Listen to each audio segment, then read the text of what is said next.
Alright, where am I? What did we get up to yesterday? Yes. Oh, yes. Yes. Right. Okay. Got it. Right, that's right. Alright, well, let's do it. Alright,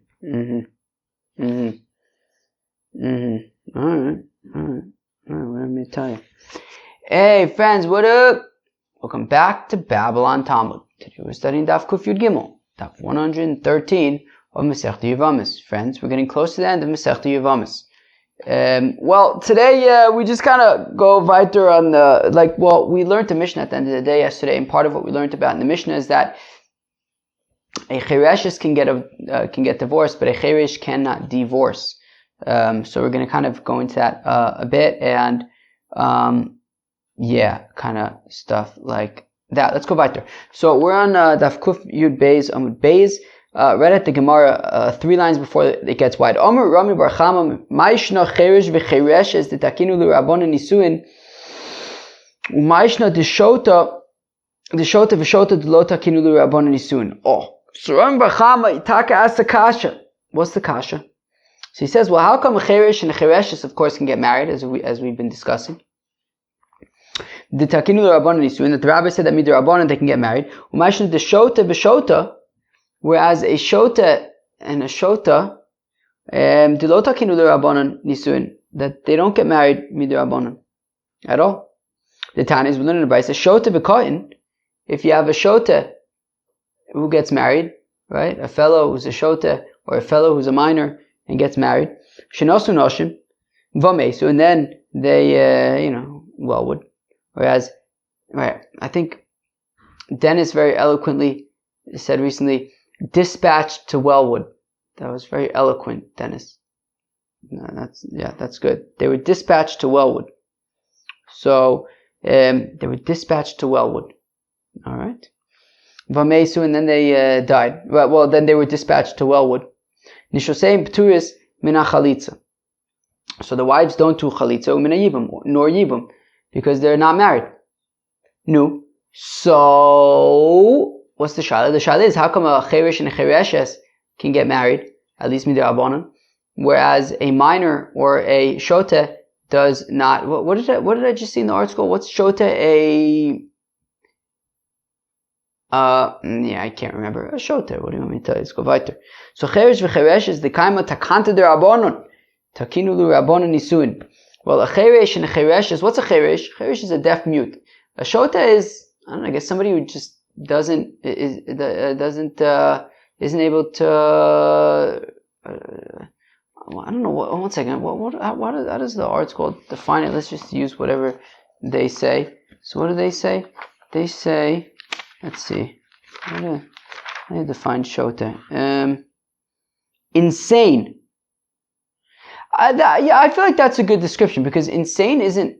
Yeah, lots of things. Okay, whatever. Okay, insane. An insane person. So a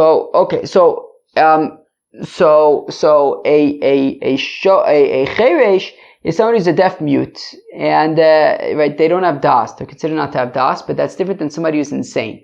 Insane is sort of more limited. So, fine. So a cheresh and a cheresh is the kaima takanta derabanan. That what this means essentially is that they're able to live together with somebody else. They're able to get along with somebody else. They're able to have a relationship with somebody else could be stable.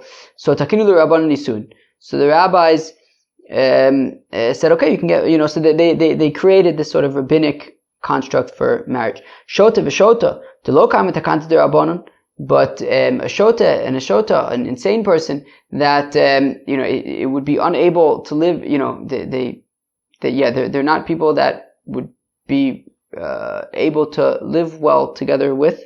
So the inadam dar im nachosh bechfifa achas, that you wouldn't live together with a snake in a small setting. You know what? I feel like these are like difficult things to navigate, using the right words and things like that. And I feel like my head isn't in that space right now. So I'm struggling a little bit because I'm trying to explain these concepts sensitively, but I also feel like I'm in a big rush because Shabbos is really soon and I have a lot to do. Lo takinu rabbanan nisuin. So the rabbis didn't make nisuin by a shota. Fine. Umayshna kain lo takinu rabbanan nisuin. And how come a minor the rabbis didn't make nisuin? So v'cheresh takinu le rabbanan nisuin, whereas a cheresh there is nisuin. So why is there nisuin by a cheresh but not by a kain? Cheresh de lo osi lichlal nisuin takinu rabbanan nisuin. Well, because a cheresh, unless the rabbis create a rabbinic construct for the marriage of a cheresh, then he's always going to be a cheresh. And if they don't create this rabbinic construct, he will never be able to get married. Whereas kain de osi lichlal nisuin lo takinu rabbanan nisuin. Whereas a kain, wait a few years, become an adult, and then he will be able to have marriage. Therefore, the rabbis didn't feel like they need to make a construct for marriage around ketanim. Just wait till they become adults. I know plenty of people got married as adults. But what about a ketana, who, of course, she will ultimately become an adult, and yet there, of course, is this rabbinic marriage, right? If she's an orphan, she can be married rabbinically by her mother or her brother. Why don't you just wait till she becomes an adult? So, and for the Gemara, minig hefker. Well, there's a concern there that this minor girl who's an orphan, she would need somebody to take care of her, and so therefore, through the construct, they created this rabbinic marriage so that she'll be able to sort of have somebody to marry her and take care of her. Fine.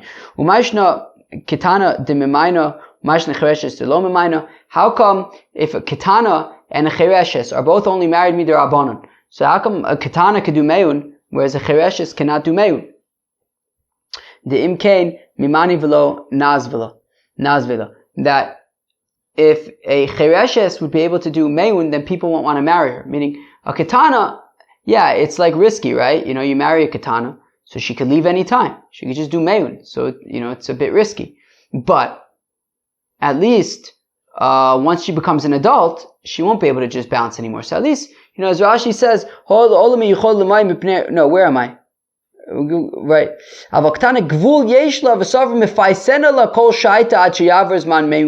I'll just make sure to be really nice and sensitive to her until she becomes an adult, so to make sure that she's never going to leave me. But at least he knows that there's like a certain cutoff, that at that point she can't just bounce. Whereas a chereshes, if she's able to do meun, then she'll always be able to do meun, because she's always going to be a chereshes.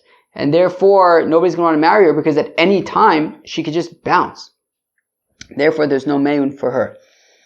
Umayshna kitana dochla b'tshume, umayshna chereshes lo achla b'tshume. How come a kitana, if her husband, right, if she's a bas Yisrael and her husband's a kohen, she can eat shume, which would not be the case by a chereshes? The Tanan, as we learn in the Mishnah, hey, Reb Yochanan ben Gudgado, ala chereshes sheisi avia, by a chereshes that her father married her off. So, she's married me to a chereshes. I imagine actually that she's probably married me to Rabbanon. Even if a chereshes, one second, if a chereshes, her father marries her off, I'd imagine that she's still only married me to Rabbanon. I'd imagine that she's still a chereshes. One second. So apparently no. In this case, right? If a father marries off her daughter who's a chereshes, it actually would be mida oraisa. I guess maybe she's a chereshes so she won't be able to do it herself. But I guess if she did it herself, I guess it would be maybe mida rabbanon. But if her father married her off, then I guess that she's married mida oraisa. Shotza beget, that she is yotza beget. Val ketana bas Yisrael, and a ketana bas Yisrael shenises l'koyin who's married to koyin shocheles b'tshume, that she's able to eat tshume. V'ilu chereshes lo achla, but implying that a chereshes cannot eat truma, right? Meaning we just said in this brayse, in this Mishnah, that a chereshes whose father marries her off, since she goes out with a get, a ketana whose who's married to a Kohen can eat truma. So how come the Ketana can eat truma but the Chereshes cannot? Because we're concerned that maybe a Cheresh will give truma to a Chereshes to eat. So why do we care? Why do we care if a Cheresh or Chereshes is eating truma? It's right. If as we're going to learn about in tomorrow's daf, there's a concept of katan ochel nevelas in bezdin mitzuvim la'afrisha. That if you have a little fellow who's eating nevela, we don't have to stop him. If you have a minor who's eating nevela, we don't have to stop him. So who cares if a cheresh gives a chereshes truma? Leave them be. Well, we're concerned that what if a cheresh gives truma to a pikachas to eat, which would be a problem because she wouldn't be able to eat truma. But even by a cheresh and a pikachas, she should be able to at least eat truma derabanan. Right? They're married derabanan. She should be able to eat truma derabanan. Yeah, but we're concerned that maybe she'll end up eating truma deoraisa, and that would be a problem. How come a ketana, when she's married, she has a ksube, and if they get divorced, so then she gets a ksube. Whereas with Mayun, she doesn't get a ksube, but with the divorce, she would get. If she gets a get, then she'll get a ksube. Whereas a chereshes does not get a ksube. Well, we're concerned that if a chereshes would have a ksuba, right? We want a chereshes to get married, right? So that somebody will take care of her. And therefore, if we say that if you marry this chereshes and then you get divorced, you're going to have to pay her her ksube, so then people won't necessarily want to marry her the chereshes. So therefore, in order to increase the sort of desire of people to want to marry a chereshes, so there's no ksuba involved. Okay. How do we know that a ketana has a ksuba? As we learned in the Mishnah, that if a ketana who does meyun, v'ashnia, or somebody who's married to a shnias larayis, v'ailonis, or an ailonis, ein loim ksuba, they don't have a ksuba. Alo yotza beget v'ketana, yesh ksuba. But a ketana who gets divorced, she would have a ksuba. So we see that a ketana does have a ksuba. V'chereshes minola and delays la ksuba. How do we know that chereshes does not get a ksuba? The Tanis will learn in the Baisha cheresh v'shota shenasu pikchos. If you have a cheresh or a shota that married a pikachas, afal pishin is pakeach a cheresh v'nishtafa hashota. Even if the cheresh ended up becoming unchereshed, became just an unchereshed person, or the shota became unshoted. Ein loim aleim klum. So these women cannot claim a ksuba because at the time that the cheresh and the shota got married, they didn't have das. But okay. But if they wanted to, but if at that point that they now are able to think and use their, to have das, so then if they want to stay together, well then at that point their wives will have a ksuba because now they're living together and getting married with das. Now, if you have a pikeach who marries a chereshes or a shota, afilu kosav lo mea mono, ksubasa kayemes. So even if you wrote her in her ksuba an enormous amount, right? You have a pikeach who's married to a chereshes or a shota, and he wrote in his ksuba that they get divorced, so then he'll pay her an enormous sum. So he has to do that. So 1 second. So, but the reason is only because only because for whatever reason, I don't know, I guess when he got married, he wanted to have some kind of skin in the game or something like that. But time of the ratza, halo ratza ein la.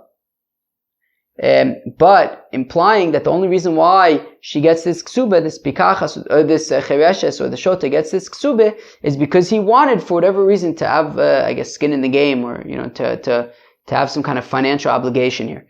But if he didn't want that, so he doesn't have to have it. Because if by default the husband would have to pay a ksuba if they get divorced, so then they won't necessarily want to. The husband might not want to marry her, so therefore to make it more enticing for him to marry her, there's no ksuba involved if they get divorced. But one second, when if a pikachas is married to a cherish, so then we should say that she should get a ksube, because otherwise people won't want to marry the cherish.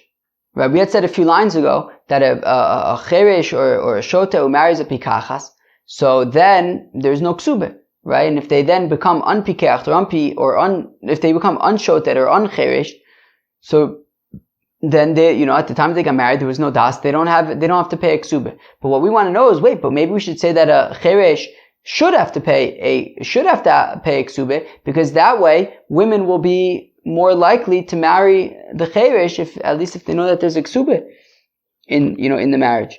So dimke, right? And if there's no ksube, dimke memani v'lo menazve. Women are not going to want to marry him.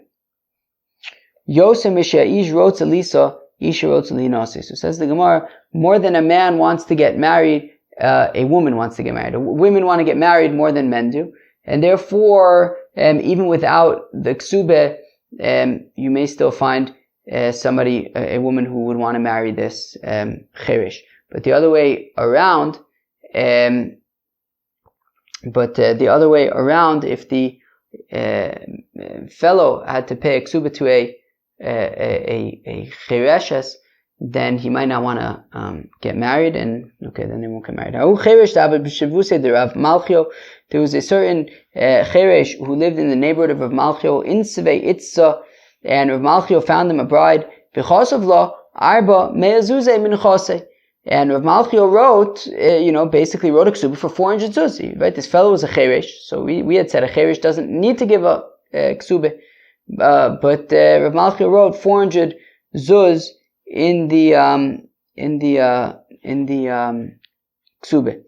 So Amar Rava says, Rava man chokim ki Rav Malchio. The Rav Malchio is a real smart guy. The Gavarabahu Kasavar, he figured iluratza shivcha l'shamsho miloz avninanle kol shekenacha diiku tarte. If this cheresh, if this fellow wanted somebody to work in his home, would we not pay that person?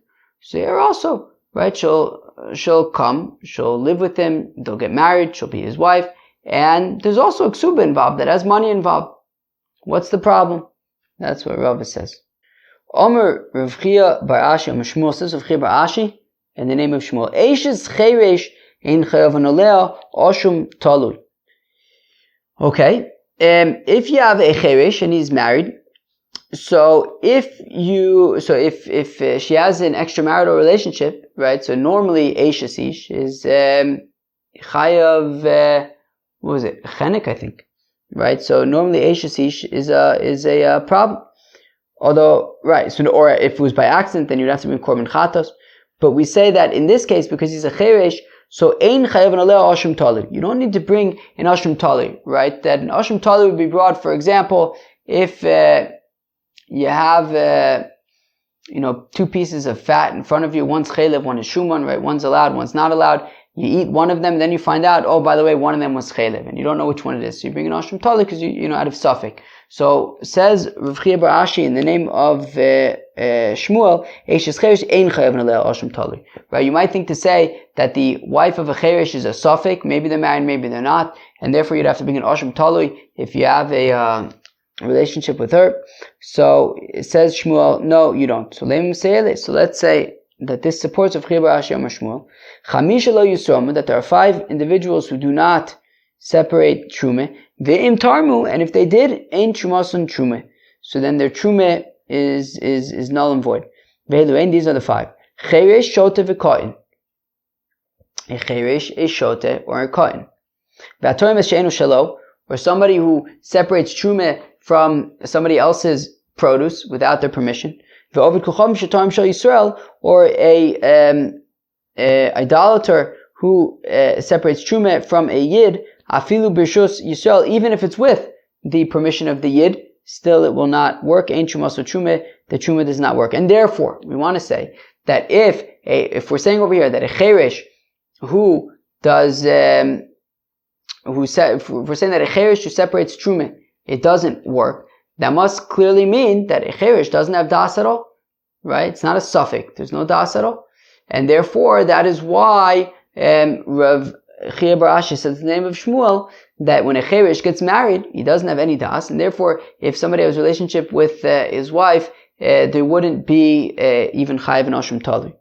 So, and says the Gemara, not necessarily, hu de amar ke Rabbi Elazar, that you could say that Shmuel holds like Rabbi Elazar, Titania, Rabbi Yitzchak Omer, Mishum Rabbi Elazar, says Rabbi Yitzchak named Rabbi Elazar, Trumas Cheresh lo teitze lechulin.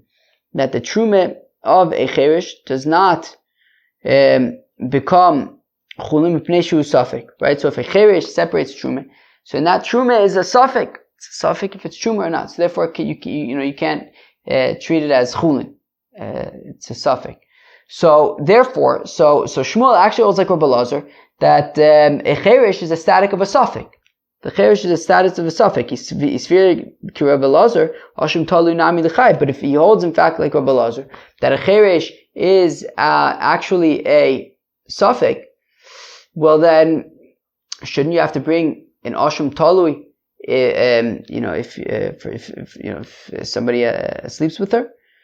So, Ba'inan Chaticha Mishtei Chatichis. The thing is that for an Ashim Talui, you would need, as I explained a few minutes ago, a situation like if you have, two pieces of chaylev and you're not sure, one of them you have two pieces of fat, one of them is chaylev, one of them is shuman, one's permitted, one's not. You ate one out of two of them and you're not sure which one it was, so that's where you'd bring an Ashim Talui. But over here it's just one person. We just don't know if the status is married or not.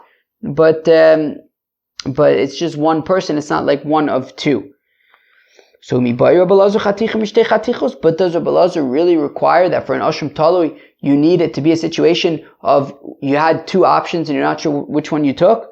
But Rabbi Elazar holds that this koi animal, if you eat its chaylev, you chayiv an Ashram Talui because it's a suffix if it's I don't know, I guess kosher or not, but does he say?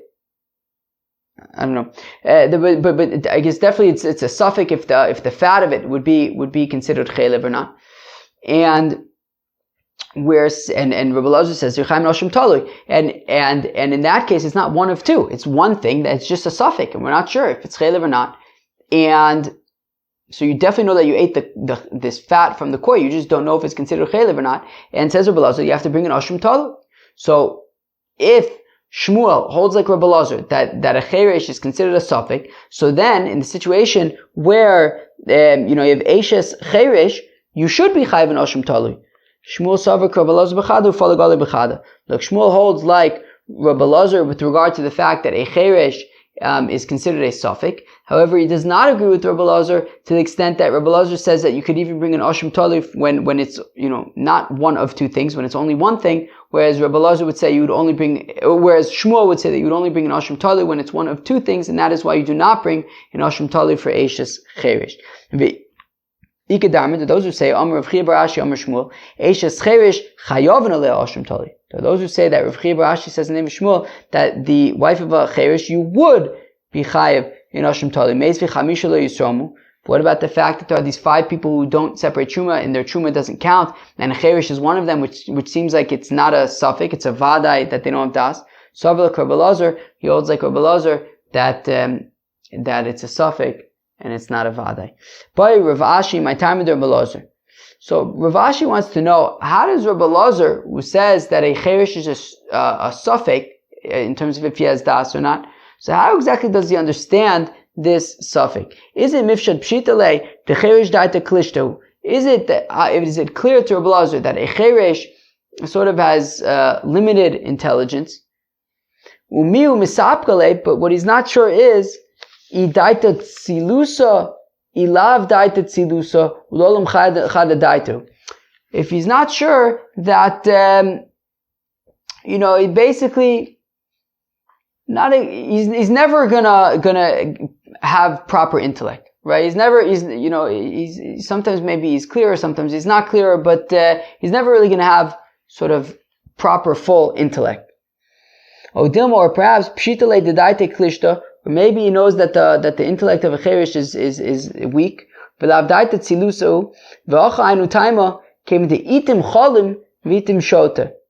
That sometimes this cherish, sometimes he can mamish be completely clear. Sometimes he could mamish have a full intellect, but sometimes he's a shota, right? Meaning, so does Rabbi Elazar understand the shota that he's basically just always a shota?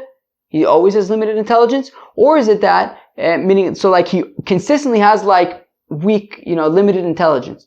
Or is a shota that, or is a cheresh that he just kind of like, so I didn't mean shota, a cheresh, right? Or is a shota, or is a, even when I just say cheresh, I should shota. Or is a cheresh basically that, no, sometimes he's a cheresh, but sometimes he's not a cheresh, and we don't know what's ever going on at that time, at any given time. So my nafkamina, what's the difference? Lotzi ishto beget. The question is, can he give a get to his wife? Can a cheresh give a get to his wife?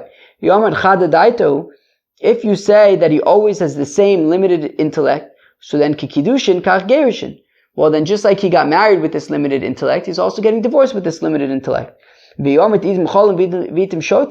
if you say that sometimes he's completely healthy, his mind is completely clear, and sometimes he's not, and sometimes he's insane, well then kidushe motzi mikadish gerusha lo motzi megarish mai.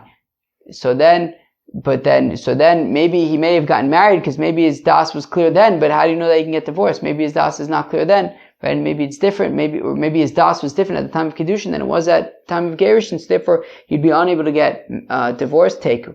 We say we don't know the answer to this question, how exactly to understand the suffix of the cherish. Nishtatis v'chulei.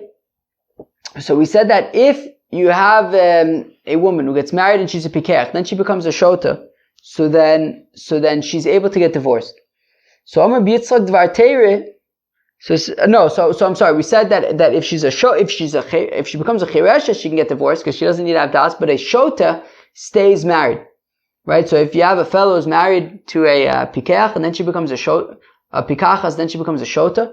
So then they have to remain married. Amar B'Yitzchak, says Rabbi Yitzchok, Dvar Teire shota mizgareshes, that midoraisa a shota can get divorced. Midahava pikachas bal korcha. Just like a woman who's a pikachas is able to get divorced even against her will, she can get divorced. So also a shota would be able to get divorced. Matam amu enam mizgareshes. How come they said that a shota does not get divorced? Shelo yinagu ba minig hefker. Because we don't, if she gets divorced and she's a shota, then she could end up living a life that is not her best life. And therefore, we say, look, if you got married when she was a pikachas, and then she became a shota, stay married so that she can be taken care of. Heichi dami. Now, what kind of shota are we talking about? If she's able to take care of her get and guard her get and also guard herself, so minage ba minig hefker. So then, we don't have to be concerned that she's not going to be able to live her best life after divorce. And if she's unable to guard her get nor herself, then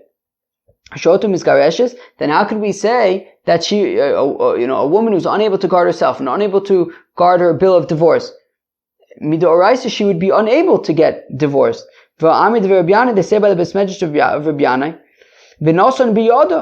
that it says by a get that you have to place it in her hands, and the drasha is mishayesh lo yad ligarish atzma, that she has to be able to have, it has to be somebody who has the ability to divorce herself, to the exclusion of this person, she'en lo yad ligarish atzma, that she's unable to divorce herself. She doesn't, right? She's not even able to guard her get. She's not able to guard herself. She would be unable to get married. Midoraisa. V'tana d'ver Rabbi Shmuel, we learned the Besmedrash of Rabbi Shmuel, v'shilcha mi beiso, that it says that when a man and a woman get divorced, so then he sends her from his house. Misha mishalcha ve'ena chozeres, and this has to be somebody who, right, he could send her away and she won't come back.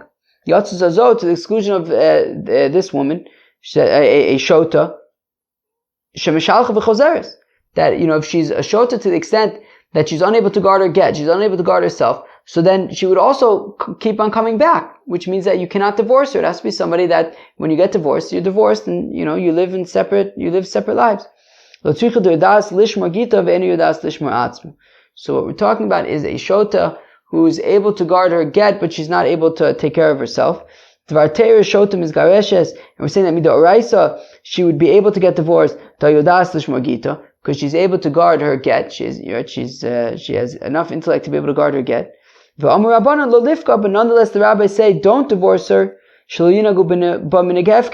we don't want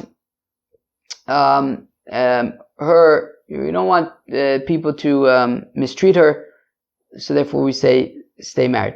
Amar Abai says, Abai dekanami dekatani gabe dida nishtates loyotzi, that we can also infer that midoraisa she can get divorced, but that midorabanon they stay together, as it says. Nishtates lo yotzi, that if she becomes a shota, then he does not divorce her. V'gabe dide lo yotzi olamas. But by him, when it says right, when he becomes a shota, then he's unable to divorce his wife ever. Right? It says, right, mashna acha de katani olamas, mashna osam de lo katani olamas. How come by him it says olamas, forever? They will never be able to divorce her. Whereas by her, it's a little bit less extreme, right? She says that they'll be unable to get divorced. It doesn't say unable to get divorced forever. So the shmamina hadaraisa hadarabonon, that by him it's midoraisa, so it's starker, and therefore, but by her it's midorabonon, so they don't mention olamis. Amar b'yochanan ben Nuri v'chulei. This is b'yochanan ben Nuri. Ibailu detaka asakasha. B'yochanan ben Nuri ish pshitale v'isha kamibayale oduma isha pshitale. They want to know, what is Rabbi Yochanan ben Nuri asking about? Right, Rabbi Yochanan ben Nuri in the Mishnah said, how come a woman who's a chereshes is able to get divorced, whereas a man who is a cheresh is unable to divorce? So they want to know, what exactly does he want to know? Right, let's read it again. Is it ish pshitale? Is it clear to him that a cheresh is unable to divorce? But he wants to know, like, why exactly is a woman, a chereshes, able to get divorced? Or Dilma, isha pshitale, or maybe it's clear to him why a chereshes is able to get divorced. What he's asking about is a cheresh. From the fact that the response to him is, that the fellow who is divorcing is dissimilar, is not like the woman who's getting divorced. Because a woman is able to leave the marriage with her will or against her will. But a man can only break up the marriage with his will. So shmamina ish kami bayale. So therefore we want to say that it's talking about, that he's asking about the man. Right? Ki'ilu, he's saying, right, I understand that a woman is able to, a chereshes is able to get divorced, but how come the man cannot divorce? And they say, well, because the woman, you can't compare the man to the woman. The woman is able to get divorced with her ratzon or without her ratzon, whereas the man, dafka, needs his ratzon, and therefore they're different. And therefore he cannot, right, as a cheresh, he cannot divorce. Adrabah, but let's say the opposite. From the fact that Rabbi Yochanan ben Gudgada then responds and says that, and also the pikachas who gets married and then becomes a chereshes is similar to a chereshes who is married off by her father, right? Married off as a katana by her father. Shmamina isha kami bayile. Sounds like we're talking about her. So Ella Rabbi Yochanan ben Nuri the Devarim ka'amalu. So Rabbi Yochanan ben Nuri was just responding to the rabbis. Look, as far as I'm concerned, just like the man is unable to divorce, the woman is also unable to get divorced as a chereshes. Ella ledidchu, but according to you, that a chereshes is able to get divorced. Maishna isha umaishna ish. What's the difference between a man and a woman? Amule in adome isha migayish leisha miskareshes. And they say, well, because the man is different from the woman, because a woman can get married with her ratzon or without her ratzon, whereas a man, dafka, needs his ratzon. Friends, that was dafka Yud Gimel of Masechta Yevamos. I hope you enjoyed. Peace out.